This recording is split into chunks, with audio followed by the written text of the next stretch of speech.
So today we are talking about healing the people-pleasing habit. And this is a huge topic for me personally because I've been a people pleaser my whole life. and, and it's always been interesting trying to find the balance between the good parts of that and the challenging parts of that. Because on the one hand, being a people pleaser means that I am connected with the people around me. I care what they're thinking. I care what they're feeling. And I don't want to lose that. I don't want to become super insular and not care about anyone around me. I don't want to throw that baby out with the bathwater. But the problem for me is that people pleasing has gone so deep inside of me that in many ways I've walked entire journeys that weren't even mine. That I absorbed the reality of other people and then tried to fit myself inside of their reality. And every so often it would still feel like me because I was still sort of doing what I wanted to do, but I was doing it in this weird, constricted, twisted manner. And then in the end, and then I'd be frustrated because I wasn't achieving, and I'm going to say the excellence or the potential that deep down I knew was possible. And I just didn't know why. And then you sort of realize that, oh, well, why am I not doing this and why am I not doing that? Oh, well, that would upset this person and that might cause ripples over there. But it's so deeply ingrained. And truthfully, I think I come by it honestly. I think my mom certainly was a people pleaser. I imagine the women down her line were all people pleasers. And so it's no small thing to undo because it's almost like it's a course I didn't know I was taking. I saw it from the time I was 6 months old or maybe 2 years old, where I actually started recognizing that there are people who are not me and they may not want what I want.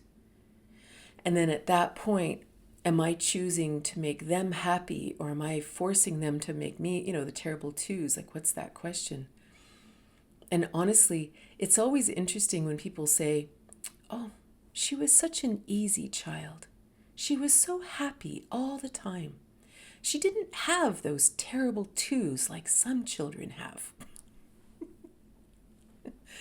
And it's interesting because a part of me thinks, oh, see, it's just because I'm just by nature such an easygoing person and I'm just, naturally the Buddha.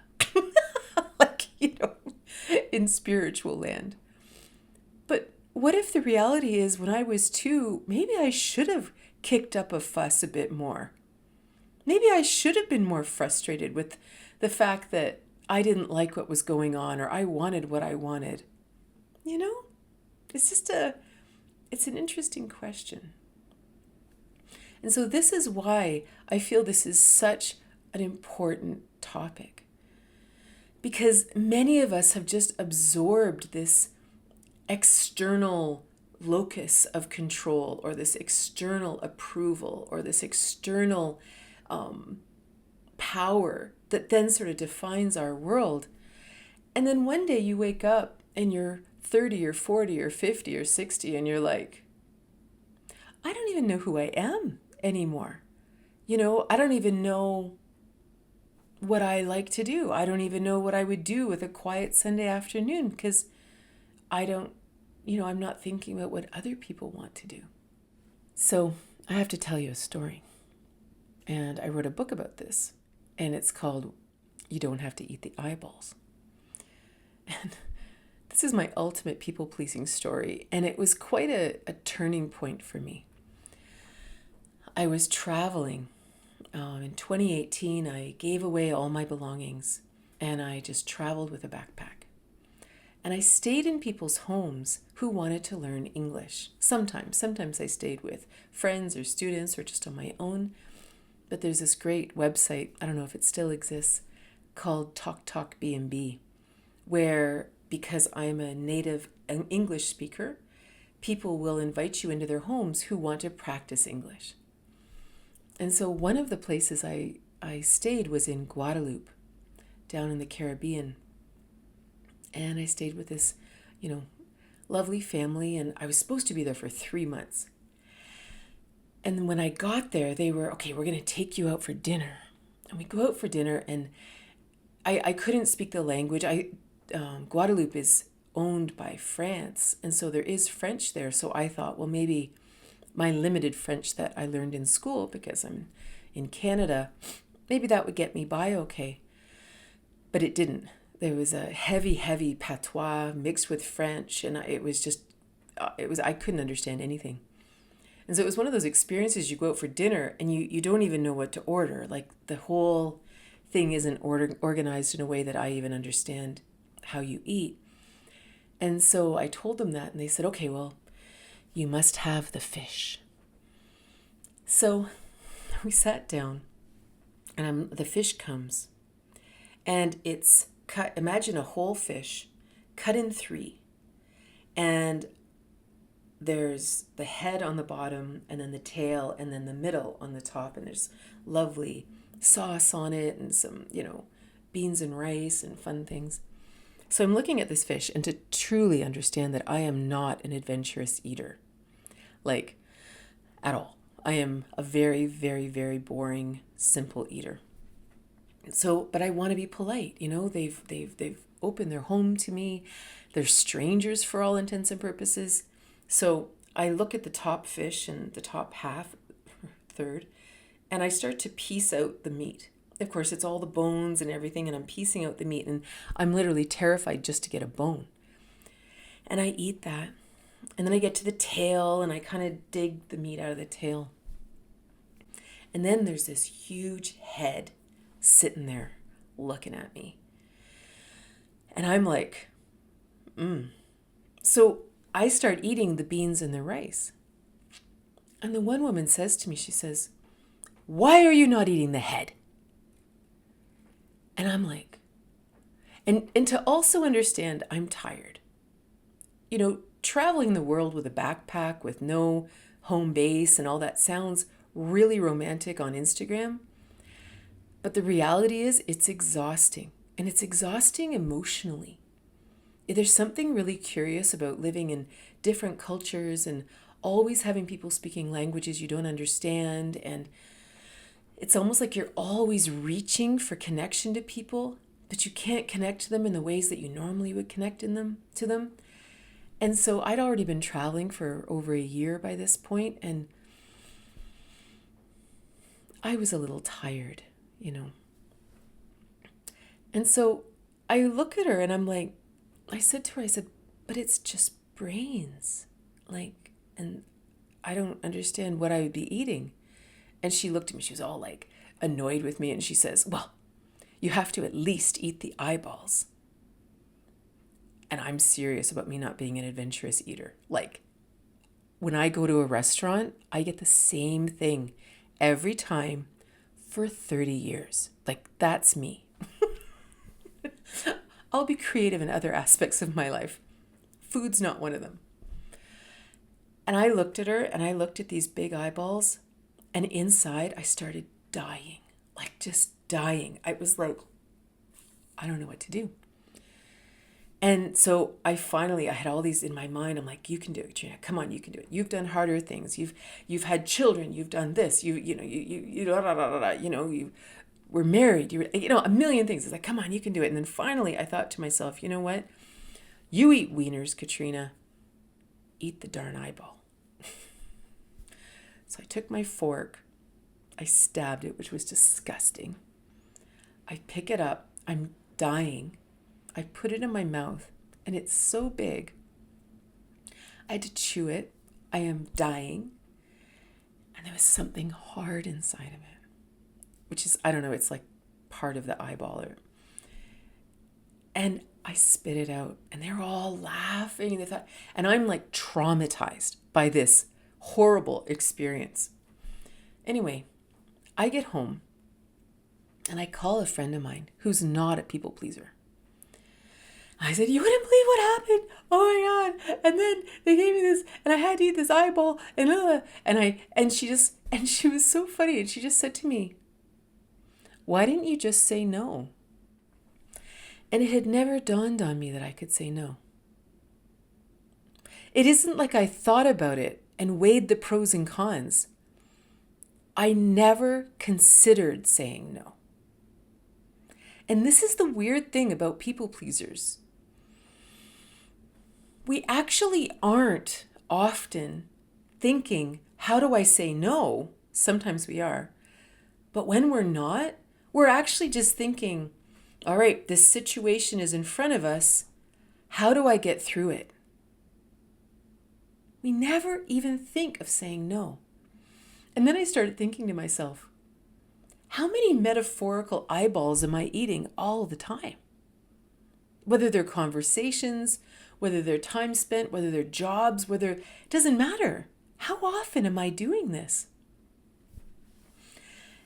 And this is where I really had to dig deep inside of me and say, where are you even? Like, were you even sitting at that table? Like, actually, Katrina? Or do I have some kind of persona that I'm walking around, that I'm just this free and easy traveler and everybody just loves having me come stay in their house and I take part in all the local customs and rituals and I'm just so, exotic and interesting or something? Like, what story am I telling myself? And then what persona did that story create in that person sitting at the table that didn't allow real Katrina to say, yeah, I'm sorry, I really can't. I'm just not that adventurous. And if they were upset or insulted, there's nothing I can do about that. But at least I'm actually being me. At least in that moment, they met the real Katrina. If I had have said, yeah, I'm sorry, that part was great, but now I really would love to enjoy the beans and rice. That crazy woman who was losing her mind, having 100 nervous breakdowns inside and spitting the eyeballs out? Who was that? And sometimes I think about that when I have done something that I didn't want to do, or I've gone somewhere where I didn't want to go. And then afterwards, I'm actually so angry and I'm critical and judgmental and I'm driving home. Maybe I've gone there with my partner and then suddenly, because I'm so resentful because I didn't actually want to be there, suddenly I'm being hyper. And can you believe they said that? And and I'm watching myself then going, what's wrong with you, Katrina? Like, where is all this judgment coming from? Where is all this anger coming from? Whereas if I had just been me to begin with, we wouldn't have ever had to gone down that road.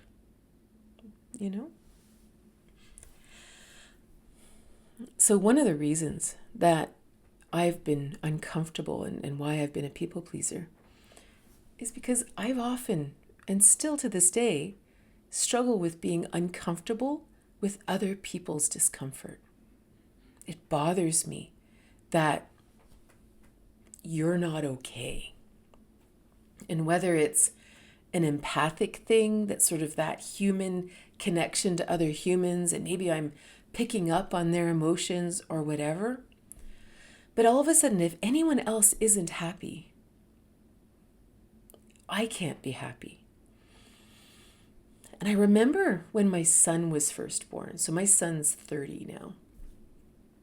And I remember when he was first born, if he was upset, I would drop everything to make sure he was okay. Like, it didn't matter.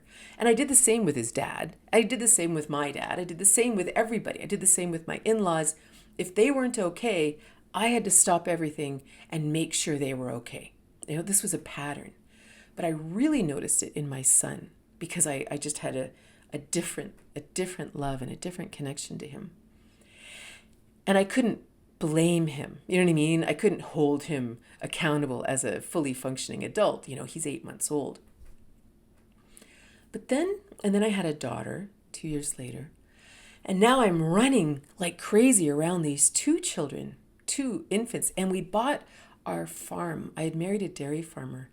We lived on his parents' farm. And the day my daughter was born, we bought the farm. And it was now just my husband and I and our two children, babies on the back, doing the chores all by ourselves. It was a big dairy farm.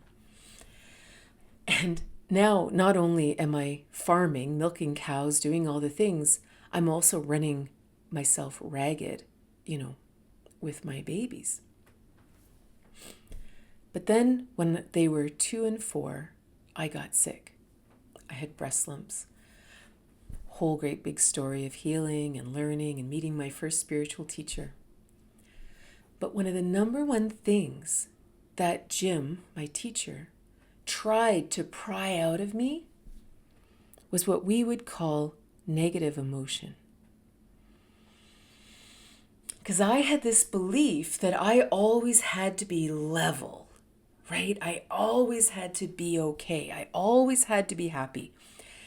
And deep down, I actually think I believed it was a sign of enlightenment or something, like a sign of intelligence and a sign of maturity in all ways, emotional maturity, mental maturity, spiritual maturity, that I could be this, constant all the time. But that wasn't reality. That isn't how I actually felt. The truth is, sometimes things happened and it really hurt my feelings. Sometimes things happened and I was really mad.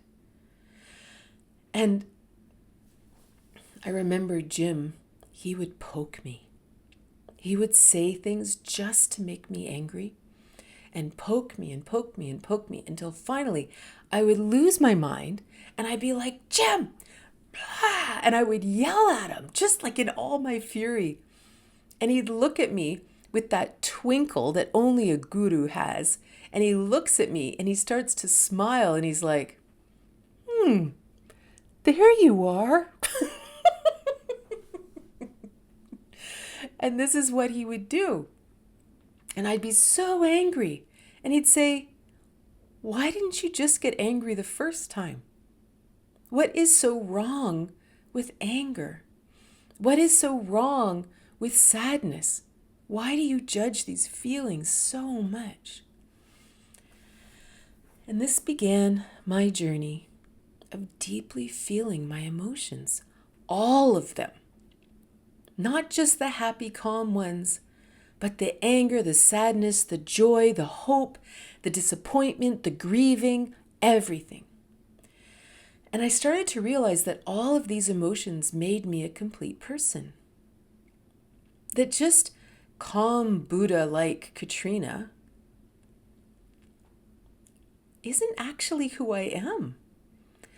Now, maybe that's a resting point for my nervous system. Like maybe we all want to have a calm nervous system inside.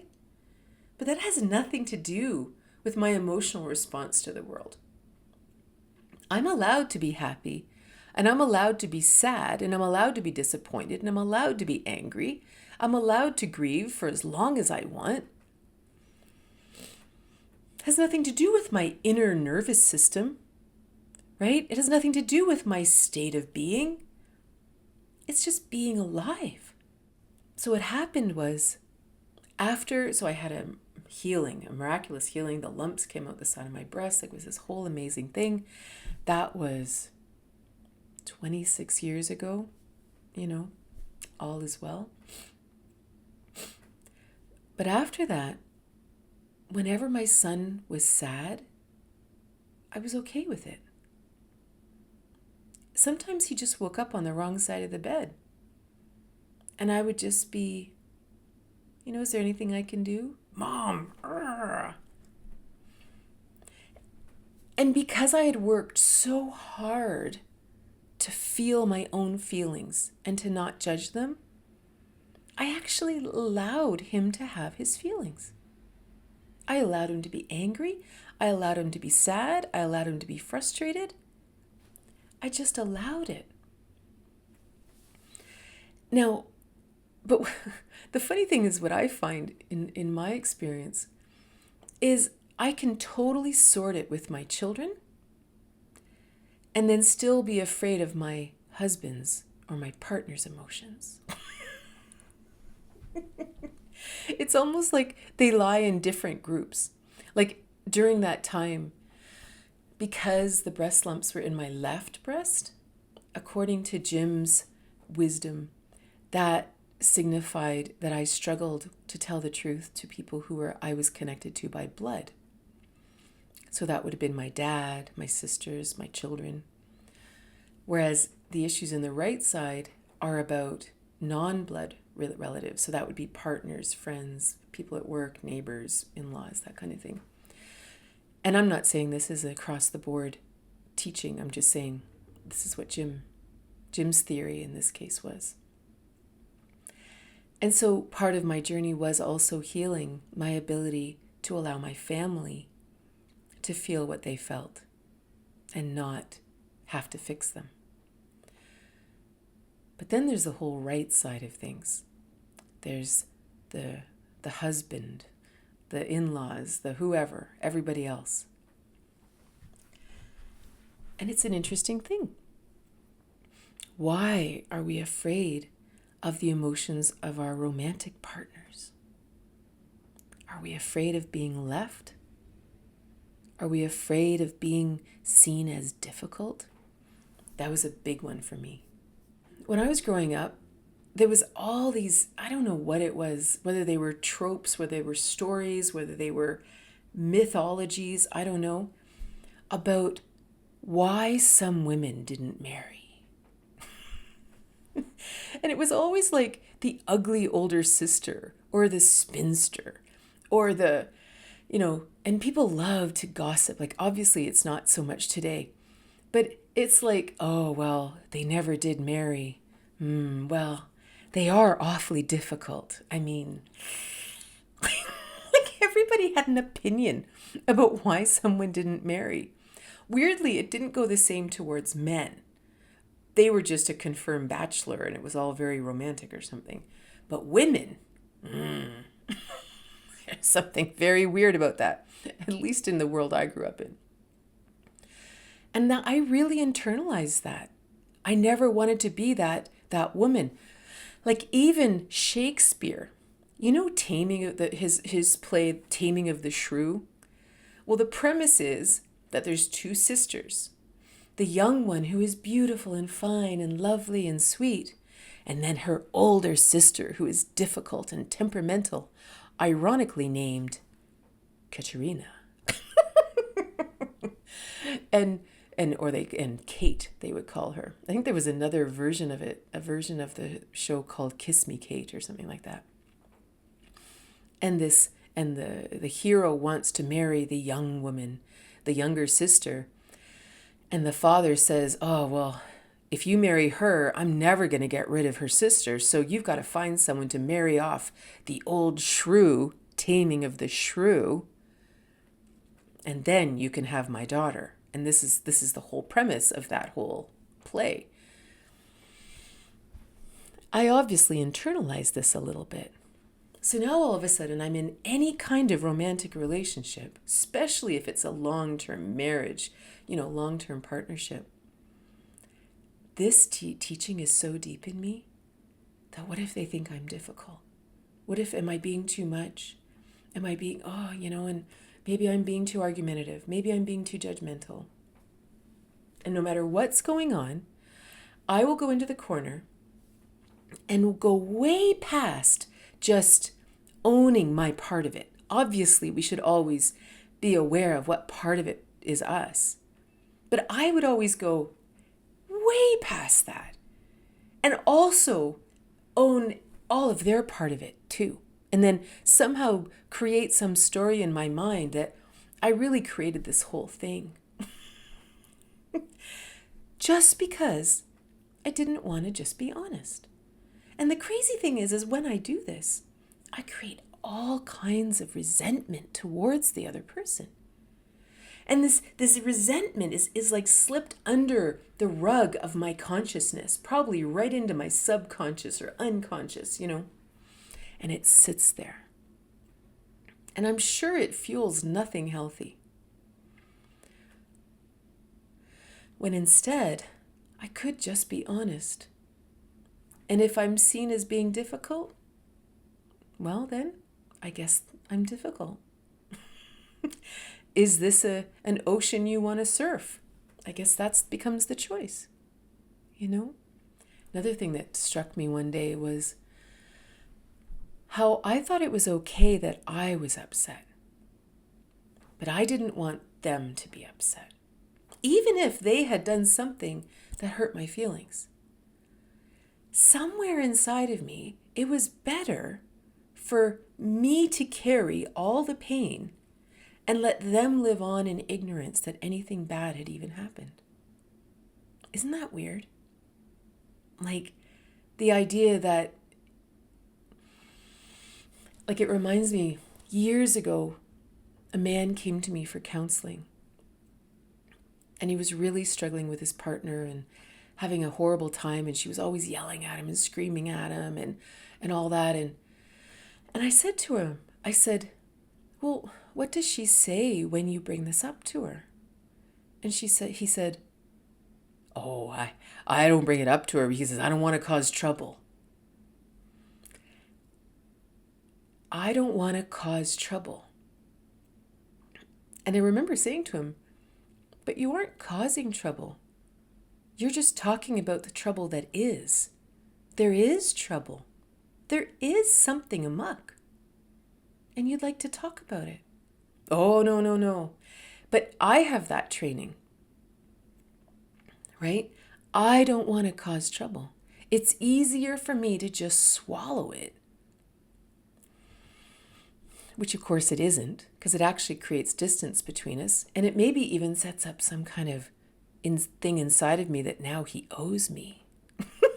Because he doesn't even know that I swallowed all this pain on his behalf just to keep him comfortable. It's funny, eh? The other thing I realized at one point is that if I was to say to you, why I didn't say that thing, I would say, well, I'm afraid of how he would respond. Afraid.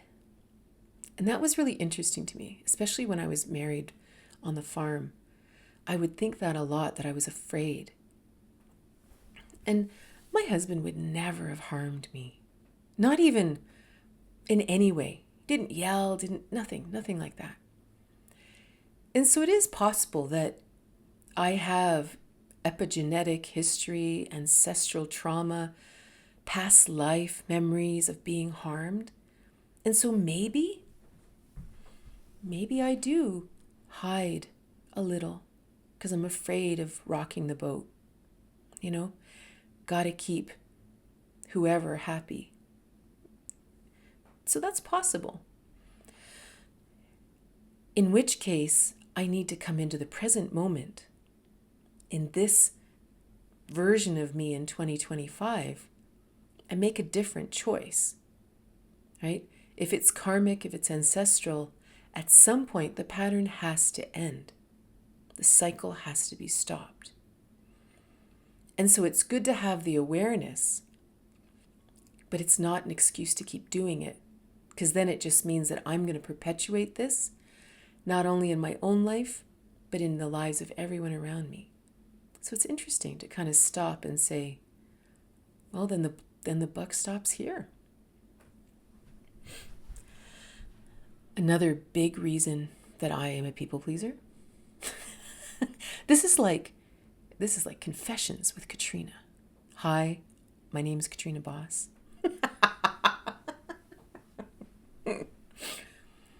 But I have always had a very strong need for the approval of others. This is, and maybe it started as a child. Maybe it was put into me in the school system. Education can be hard for everybody. And this may sound like a weird thing to say, but the school system fit the kind of ways that I learn. And so, therefore, I was an A student. I always figured that the people who created the education system were just like me. And that's why, I got an A. But then what that did from a very young age is it meant that I always had to get the A, no matter what I did, and that A came from other people. It came from other people's judgment of me, not mine. It wasn't my own inner excellence or perfection I was seeking. I had to do something perfect that everyone else approved of. And whether you were an A student or not, I think we all have that in us to some degree. But that's certainly been my experience. So I have this default that you must approve of me long before I have to approve of me. So bringing that awareness or that sense of who I really am to the inside is a journey for me. Continually to this day, it's still a journey for me because I default to what do you think of me because your opinion matters more, right? Your opinion makes it official. And that's interesting, which can certainly cause us to be people pleasers. Another big one is the desire to be loved. I wanted to be loved so much. I was so awkward growing up and in high school, and I was sort of that nerdy kid covered in acne, flat-chested, just wanting to fit in, didn't fit in the 80s during all of the Revenge of the Nerds movies and all that. And I was that nerd. Of course, ironically now, as being 56, I'm reclaiming the joy of being a nerd. Kind of wish I'd never lost it. And the social messages, whether it was just from Hollywood or from advertising, was unless you look like Raquel Welch or Brad Pitt, no one's going to love you. Oh, I wanted to be loved so badly. And I would have given up anything for that. And that includes me. That includes who I really was. If I loved you and you loved me back, okay, I can put everything aside. And I remember I read a book once written by one of the guys who founded Access Consciousness. I think it was called Divorceless Marriage or something like that.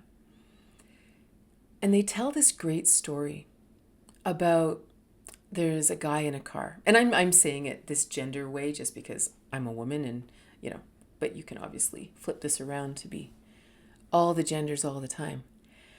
But so let's imagine, I'm standing on the side of the road and the love of my life drives up in his car. And he says to me, come and get in my car and let's go on a loving adventure. So I go to get in the car, but I don't quite fit. And I try to squeeze myself into the car and I can't get in. But then I realize, ooh, you know what?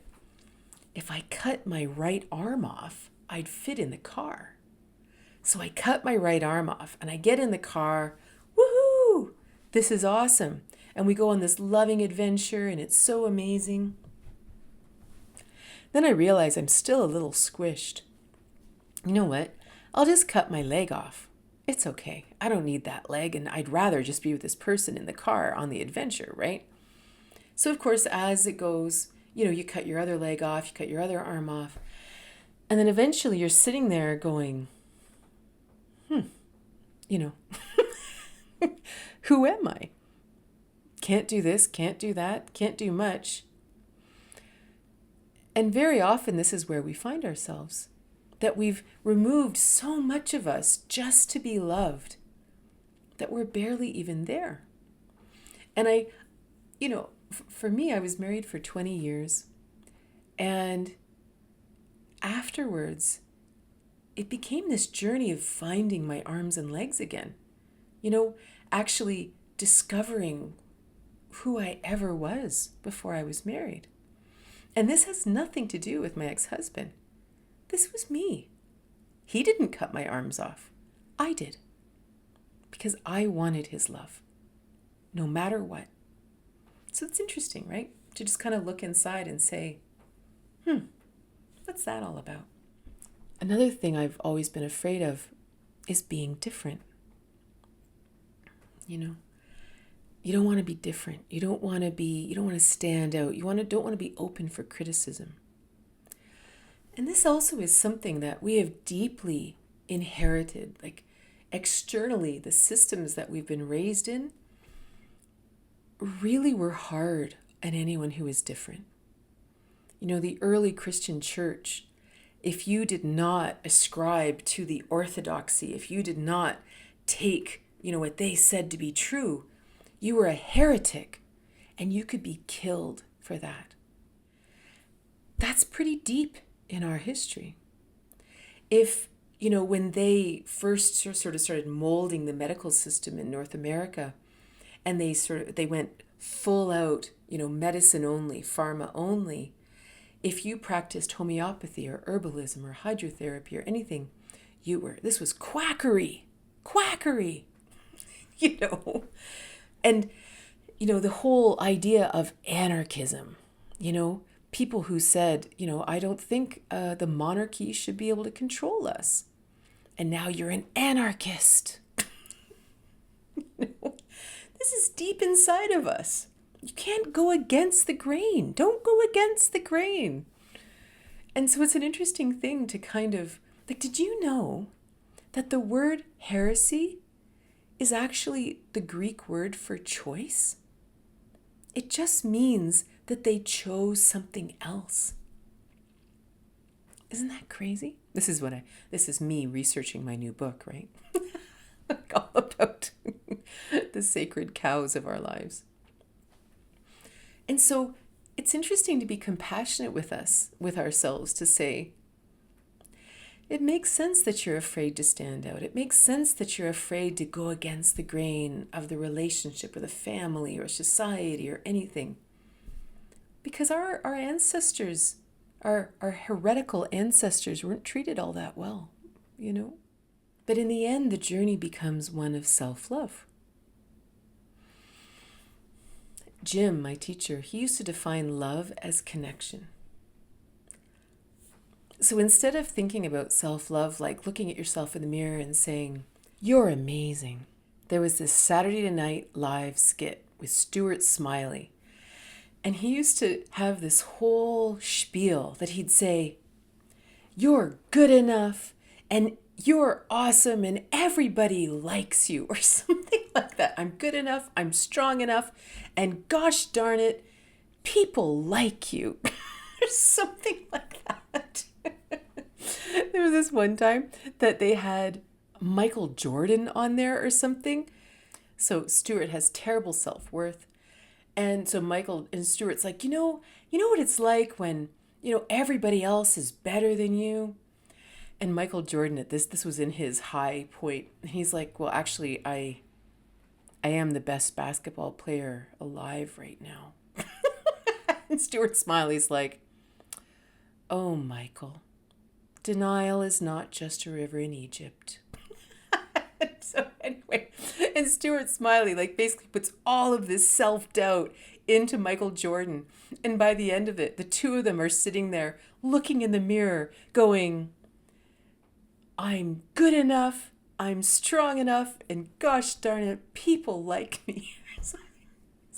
Anyway, a little bit of a digression. But the point is that that's not the self-love I mean.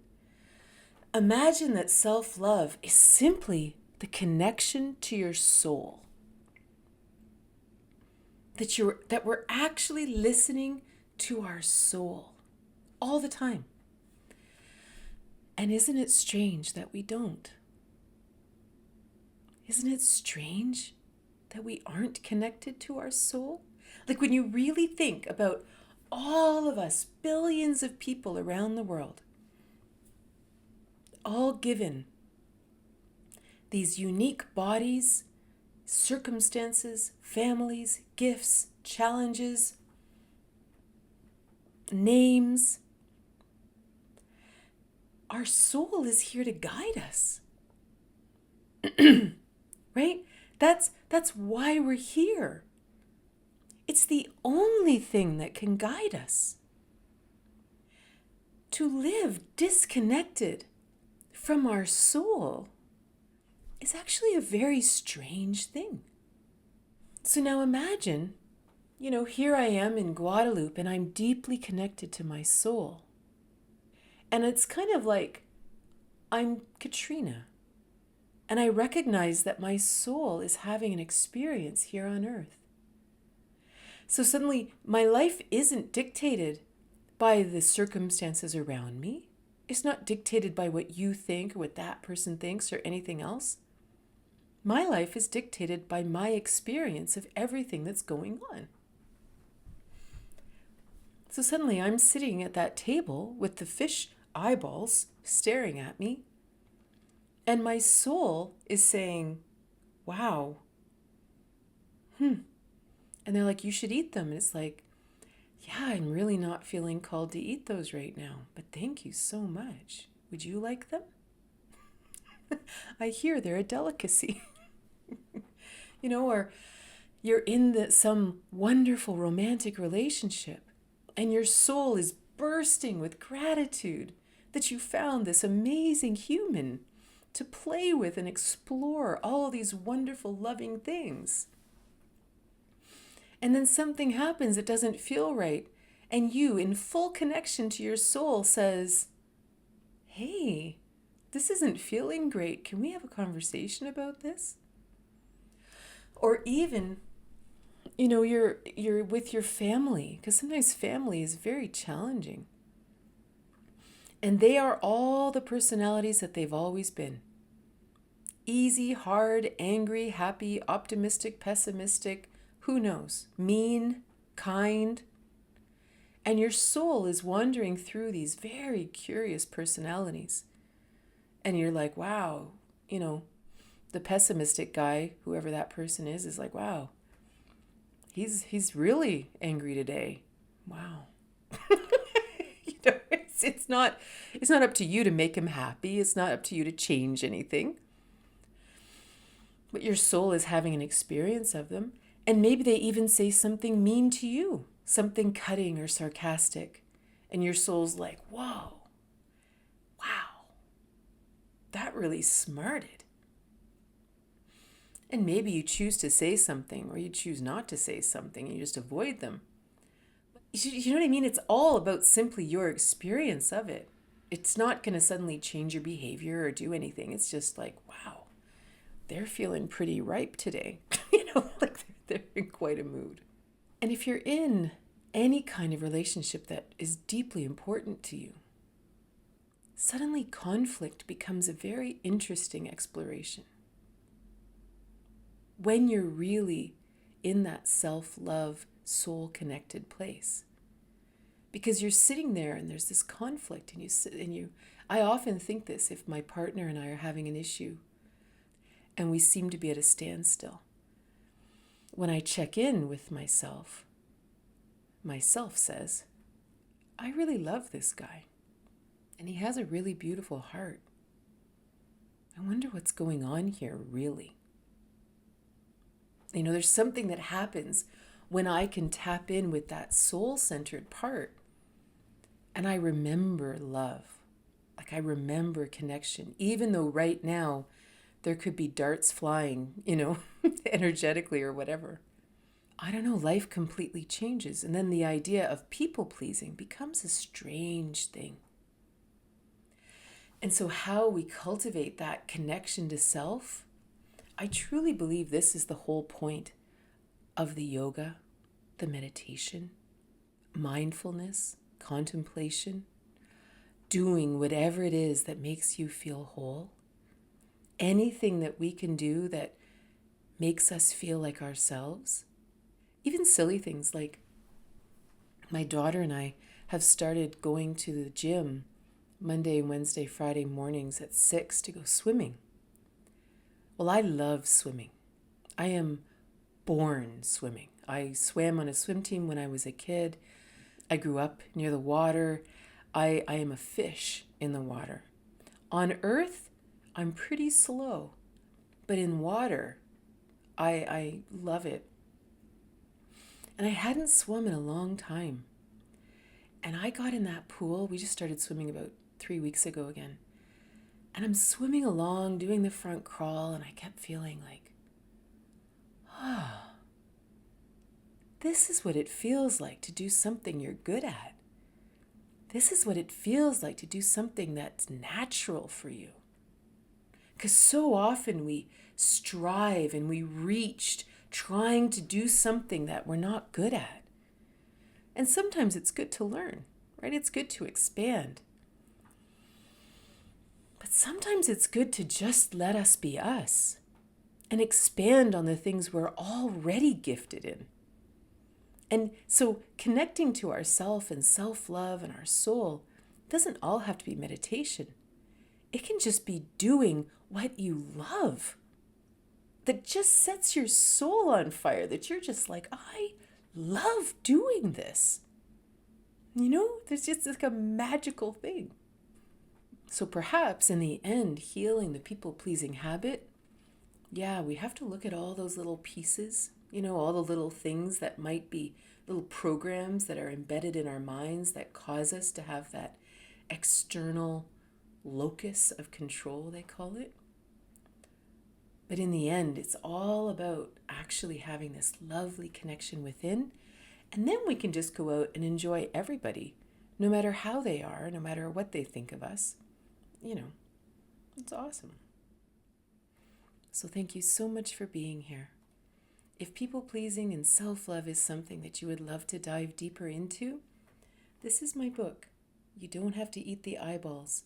The cover was created by one of my daughter's artist friends, and it's so lovely. But it's kind of a nice deep dive if this is part of your journey, and it's available everywhere books are sold, ebook, paperback, and audio read by me. So I hope you have a wonderful day. We'll see you soon.